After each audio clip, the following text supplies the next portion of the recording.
So after the fight, I would say basically just if everybody's healthy and everybody's in sadness, then you're fine. But it might be a good idea to cure Sid and Cloud here. It might be a good idea to give Tifa a cure as well if she needs it. But remember not to put her over 25% health. So at 1300, you know, that's like 300 some. And so we could actually afford to give her 2 potions here. Just keep her under 25% though, so that she doesn't lose her strength. And then these guys, just like before, you know, it's the same kind of thing. Oh, also, I think it's a good idea to clear Tifa's limit after carry armor, because right there, it would have technically been safer to do a regular attack instead of a death blow. So yeah, after carry armor, do heals if you need, retrank anybody who died in the fight, and then also clear Tifa's limit, but do not clear Sid or Cloud's limit. We're going to need Sid and Cloud's limits for the diamond weapon fight. Alright, so here's another one. Scripted fight, 2 dudes. Nice, Tifa landed the death blow. So the added cut takes out the other guy. Very fast fight. This next one, Cloud actually auto-runs here. So after the second scripted fight, you don't have to touch anything here. And we get 1 more pincer attack. So, as usual, my MO for these is to think about, you know, hold time on magic breathing the 2. But if Tifa ends up, like, counter-attacking one of them or something, then you might want to just go for the death blow. So, wait for Cloud. Or Sid. Highlight the 2. Oh, they killed Tifa, actually. So that's annoying. So I'm gonna Magic Breath the 2 then. So Tifa dying here is, like, pretty common. I'm gonna get her back up. Hopefully she doesn't die again. She did not, so she finishes this guy off. And okay. So now, the thing to remember when that happens is there's a menu later. So that's the last fight for now that we have to worry about.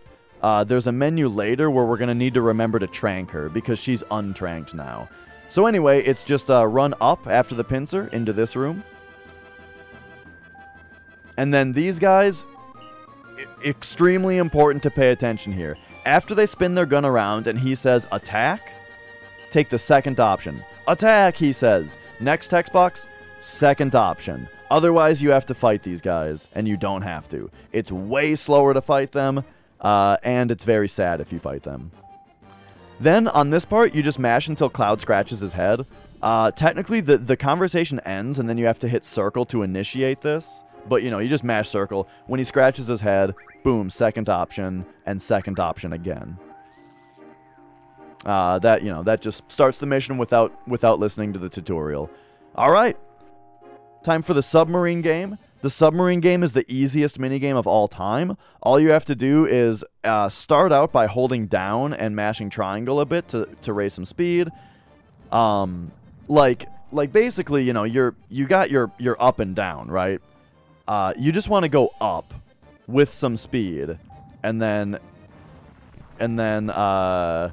use X to slow down a little bit. So triangle speeds you up, X slows you down, and whenever you have a red square on the enemy, start holding square.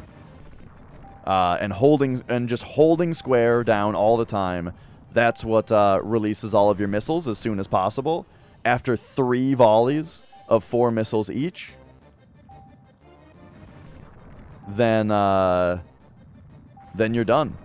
And once you kind of mount it, you know, like Big Balls Airlines, you know, then you're pretty set. So extremely easy, but that's about the fastest way to do it. And okay, things are moving really quick now, and that's because you know, that's because there's a lot of action at this part. So now you get the sub. Little bit of dialogue. The next thing you have to pay attention to is when you get back on the world map. So this shouldn't matter for an RTA run, as well, unless it's... But this would matter for Taz. If you hold in circle while a text box types in this game for like 15 frames, it actually starts typing out the text faster. But that doesn't matter in RTA, because it only saves... This is like one of the only text boxes where it actually matters, but it matters like a couple frames, you know? And so at somewhere like right here, it starts typing out this text box faster. So if you would like, this was Kitkat's discovery.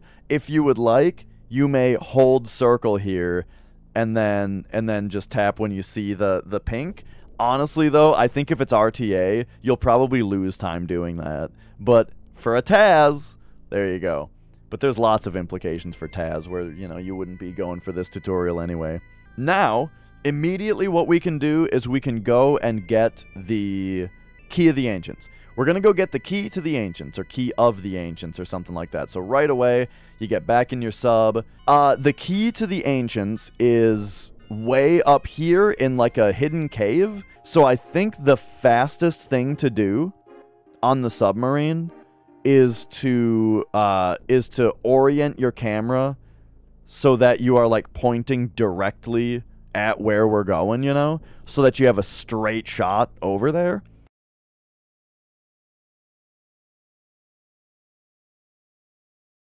Okay, so as you are approaching, even if you're using the shoulder cam to go straight here, I would recommend switching to shoulder cam at least at this point, because there is a thing to watch out for. Check this out. So what we are trying to do right now is we're going to submerge here, and then we want to get into this cave that's down here. Yeah? But check this out. If you like jam the nose right here, see how and I'm just holding upright, we're jamming the nose into this thing, right? And if you submerge while you're doing that, you spawn like halfway into the cave. You see that? You see how far into the cave we spawned by doing that? And so just to show you though, like if you were to be up here on top of it, doing it up here, I don't think that works. Yeah, see, that puts you way back here. You see the difference? Now, if you're on the bottom side of it, I'm not sure if this works. If you aim down here. Oh, that does work. Okay, I've never even tried that. Just into the bottom half of it, not this top part. And it looks like that just always works. And yeah, that spawns you partially into the cave. And then just turn yourself into the key over here. When you come out of this cutscene, you want to be buffering left in circle. Because right, you have to turn around much more. You kind of start out facing north. So going left is much faster to exit the cave. Alright, alright. And then once again, you can either chart a straight course to Junon, or you can do some down right and then some down move and just reverse the previous movement. Because now that we have the key, we just want to go straight back to the high wind. Alright, so then it's out of the sub, back into the high wind, and we want to go straight over to Rocket Town. So I turn left a little bit and then go up left for the diagonal faster movement. Pop on over to Rocket Town and run on in there. Alright, so there's something about the high wind that I haven't really talked about yet, which is that when you hold square, you can strafe around, right? What's kind of weird is that you can actually do it while you are landing. So as you're landing, if you hold square, you can kind of slide around.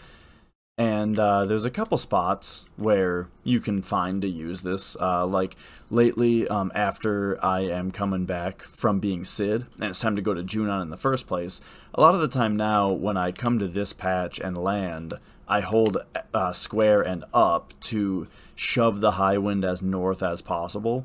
And part of the reason for that is just to put a little bit of distance between the submarine and the high wind to prevent a different... This game's got like a soft lock you can get into if you accidentally try to enter two vehicles at once, so for that reason I like to put the high wind up there now. But here's an even better use for this little trick, and I picked this up from Zeal recently.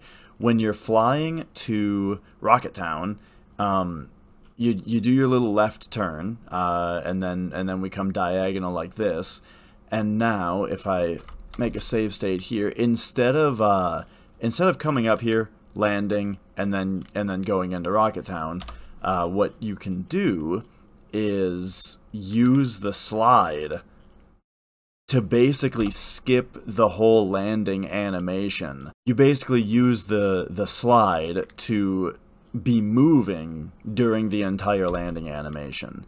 It looks really stylish, and it saves a little bit of time. So there you go. Okay, so as you get into Rocket Town, we want to go into the menu as we run up. And in this menu, if you haven't used them already, which, you know, there's no spot that I use them, we should have 2 elixirs at this point. And so I come on in here, and I elixir both Cloud and Sid. This way, it's like using a tent, except Tifa gets to stay in critical health. So elixir both of Cloud and Sid, and then if Tifa is not tranked, because she died in the soldier fights or something like that, give her a trank now. But that's it, just elixir those 2. Trank Tifa, if necessary, and then we run on down here. None of this is live, no big deal. We just come straight over here, talk to these guys. Not even talk to them, you know, this cutscene just starts. And now we have a bunch more scripted battles with regular-ass Shinra guards, and so you know what to do. Buffer down and circle if it's Tifa first. She might kick the shit out of them. If she doesn't, then just defend, pop on over to her, and do an attack. And there you go. If you want to be super safe, you can just do regular attacks for both of them. And that way you don't lose time to missed death blows. But then you also don't gain time to successful death blows. And, you know, I'm not sure what which one is more likely. Like whether the death blow percentage chance to hit is higher or lower than 50% at this point.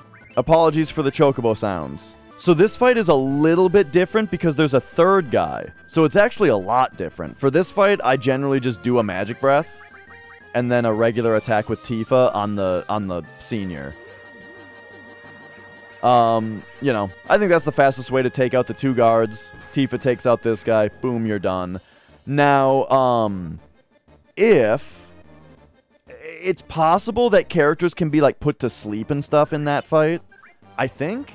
In which case, it can be very annoying. But hopefully that doesn't happen. And speaking of characters being put to sleep, that can also happen at the top here when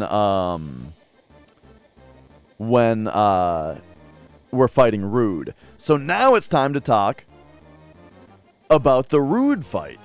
Alright, alright. So it is now time to fight Rude. Here's the deal. If Tifa is in critical HP, she'll kill Rude in a single death blow. If the death blow hits him, you're done. If it doesn't, then you have to attack him another time. Also, the 2 grunts that he has with him, though, are able to put Tifa to sleep, which is super, super annoying. So there's a couple different ways to do this fight. One way would be, if you have dazers, you might want to use them, but I'm just going to queue up a death blow on Rude, see what happens. It missed, so that's too bad. So because it missed... Oh, wait a second. Oh, but she crit! She crit the added cut, and so it one-shot him anyway. Oh, that's awesome. Alright, anyway. That's pretty rare. But let's show another example. We don't have dazers, but what I would say is one thing that you can do to help you on the fight is if you did get dazers to be dropped by the bound fats, you can throw them at Rude, and then the death blow will always hit. You know, because he's paralyzed. So that's an option to you. Another thing is if Cloud or Sid goes first and not Tifa, or if Tifa misses the death blow, I also would recommend magic breathing. Maybe. Well, the death blow hit. But you can magic breath to get rid of the 2 guards so that Tifa's so that they don't put Tifa to sleep. So those are all of your options. It's a very simple fight because all you have to do is death blow Rude, but like Dazers can make it safer. Magic Breath can make it safer. Do whatever you want there. One other thing I would say, though, in general, on this entire segment of the soldiers and of the Rude fight is to not necessarily use too much MP. Like, part of the reason that I also like to just to defeat them all with regular attacks from Tifa is because we just used our elixirs, and the next thing that we're going to do is fight Diamond Weapon. And the only MP recovery that we have left before Diamond Weapon is a single ether.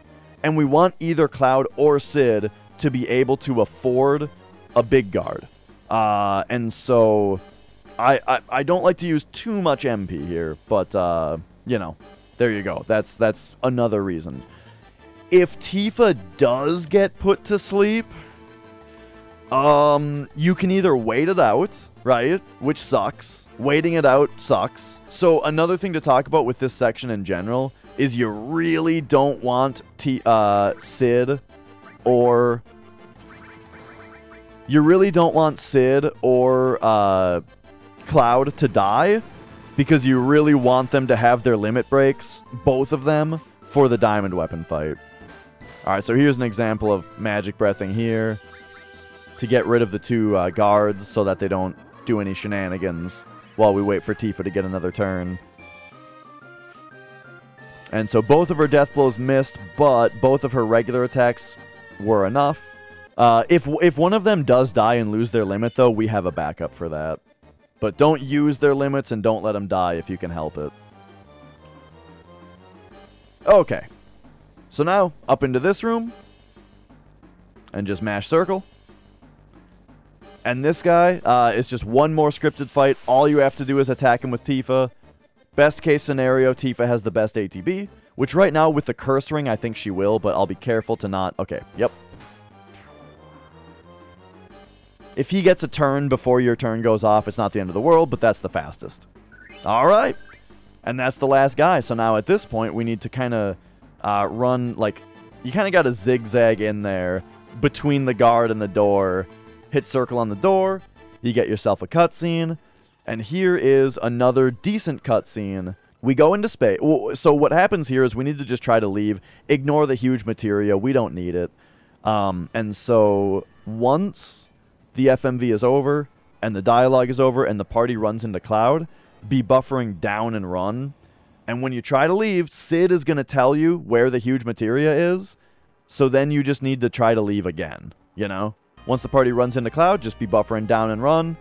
Sid comes out, tries to redirect you, but just buffer down and run again. Straight down to the ladder here. Straight down again. And straight down into this cutscene trigger. So then we've got another cutscene here. Alright, so at this point, you can't just buffer down. Cloud gets stuck on the door. You have to go down left a little bit and then back right to get around Shara. But now once you're in here, we are about to get our bathroom break. Once this FMV starts, here you go. This is all automated for the next quite a while. This is one of the longer bathroom breaks as well. Alright, so after that scene, where the guys fall down and they hit their hand on the ground, I think, yep, that's where we get back to the high wind, and now is when it's time to mash again. Here you can tell how good your mashing has been by how long it gets to this high note. Listen to the Sid's theme. Dun, dun, bum, bum. That little bit of bum. The longer that note goes, the worse your mashing was. Okay, but then when the camera goes down, Red runs up, and now you look at Cloud, and Cloud goes, beep, beep. That means that we are just about done mashing. They say go to Cosmo Canyon. Okay, here we go. Just talk to the pilot, and let's get going. Now, we need to make a... So first, we just fly backwards, because it's faster than turning around. But we just have to go straight down, basically. And then where we... So we're going to Cosmo Canyon. And the closest place to land for us to run there is either right here on this corner of the grass right here, or right here to run straight down. Either way, doesn't really matter. But if you land on that corner, you got to go left a little bit. You have a chance to get into a fight here, which sucks, but it's a pretty low chance. So if you do get into a fight, then you have the right to complain. And all right. So Cosmo Canyon. This is actually our first time in Cosmo Canyon, so it's our first time in Cosmo Canyon. So we just buffer up and left. As we run up in here, it's gonna interrupt us with some dialogue boxes, but once they're over, we go up right, or just up maybe into this. You know, you know this climb. Everybody knows this climb of exactly where to go here. But now we are getting into a can of worms where here's the deal. We grab this ladder. From now until the end of the game is all one elegant chapter.